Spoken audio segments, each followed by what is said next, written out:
I would like for us, humanity, to be more aware of the implication of parasites in our system. It's not forefront, it's not the most important concern, but I think it's very helpful to have some know-how about holding back the amount of parasites in our system. As time goes on, what I realize, what many people realize in learning about parasites, is that they're really quite ever-present. They're part of nature. So if ever at first you're scared of the concept of parasites because they can be pretty freaky and they are just very unwelcome in our system, they also are just a part of nature that's so ever-present and mostly something we can't even see and won't really acutely notice. Once we're aware of that, we might be a little less perturbed, but we shouldn't become completely careless in the matter of parasites. Just accept the fact that you can't really stop parasites from coming in the system from almost all the foods we eat. We just have to be aware of certain foods that are more promoting the health of parasites and ones that don't. Certain foods like many breads, carbs, just wheat foods, pasta, sugars, most processed foods, a lot of meat, this is basically food for parasites. And a lot of foods like natural things, kale, vegetables for the most part, broccoli, a lot of herbs, mugwort. I don't want to get into it. The list goes on and on. There's so many regimens we can take to cleanse from parasites and eat foods that do not promote them. Even in those foods, there may be some parasites, though if we're good about our own health and our cleansing routine, it should not be a concern. So we should remain somewhat cautious. When it comes to the ways of cleansing, there are many solutions. It's something we should be doing consistently. There are many herbal supplements. A good tea is called Smooth Move when it comes to just releasing the digestive system. It's great for cleansing parasites, but also just cleansing the alimentary tract and just overall cleansing the cells when we clean our digestive system. Enemas are something to be taken very cautiously. You need to be safe about that. But that again is a very powerful way to get parasites and yucky bugs out of your system. I'm also very curious. I've yet to try any parasitologists, but practitioners, professionals that know how to cleanse out these parasites in more regimented ways. So that's something I'm very curious about, and if you're curious, interested. But overall, it's just about the kind of foods we're putting in, changing the diet over time, and cutting out the bull crap. I know it's addicting. I've suffered with that. I mean, even last night I couldn't help but before going to bed I wanted to eat Funyuns, and I went out and got some. And I had a tendency to finish a whole bag, so I tried getting a small one. I'm trying to, improve the just the overall health and my relation with addiction to junk food. But constant cleansing is so important, so vital. There's research you can read into a book called Parasite Rex I have here. And let's see. A lot of information in this guy. Mostly just about parasites.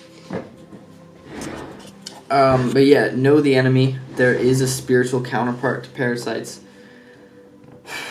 And there's really a spiritual counterpart to everything, but I believe very strongly that we as humans are not meant to be parasitic ourselves. We are not meant to be holding on to grudges and hatred and disconnecting and seeing ourselves apart from other individuals to such a degree, and being so in pursuit of materialism and ego and in such a false state of mind. We're here to awaken from that, and what we are awakening to is something we are remembering. It's part of our initial state when we were born. Our childhood innocence is our truer nature, and that has a lot to do with our lack of innocence has a lot to do with parasites and the lack of cleanliness in the body. When we were born pure, not only in spirit, but in physical form, we didn't have things tainting us the way we develop through growing and access to this world. So to work to return to that state is very, very important. It doesn't mean become a child again. We need our strength. We need our growth. But I do implore you to explore the implications of this, how much we've been kind of taken into falsehood, even in our own minds.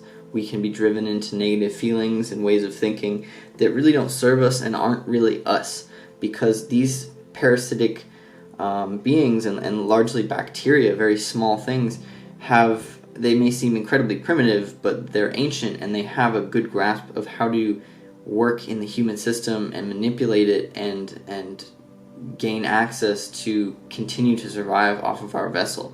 Their goal is not to kill us as quickly as possible, it's to retain us, but for us to feed them.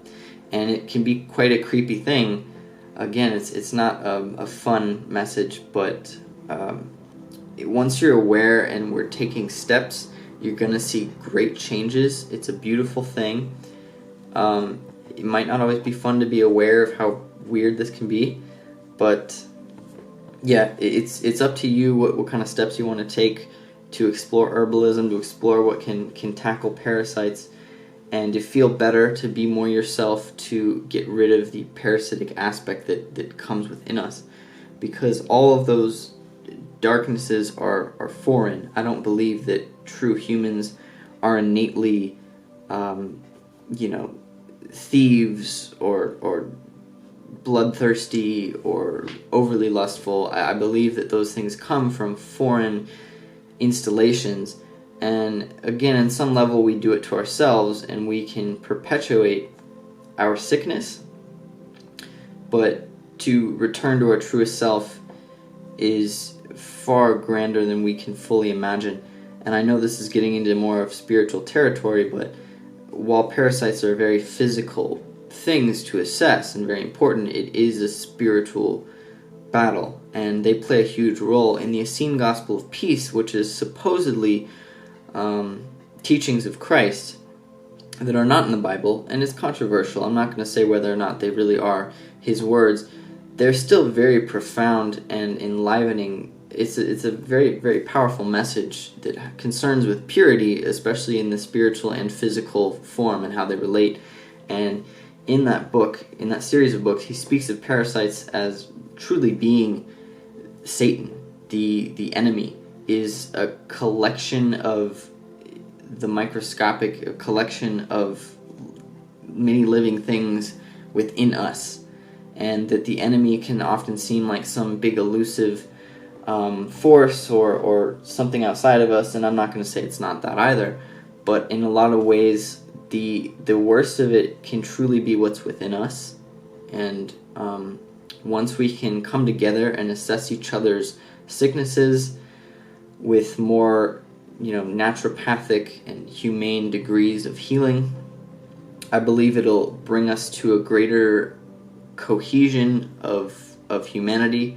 We are going to be better understanding how we all operate, how much we are interconnected. We're all just sharing the same human vessel, albeit there's some differences, but in the grand scheme of things, we're all experiencing a slightly different expression of something that's so much the same.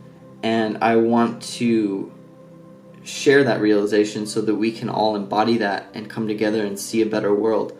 So definitely take heed to the concern of parasites, because a lot of these topics are not very well known. I don't have much more to say on that. Thank you for watching. If you like it, donations are appreciated.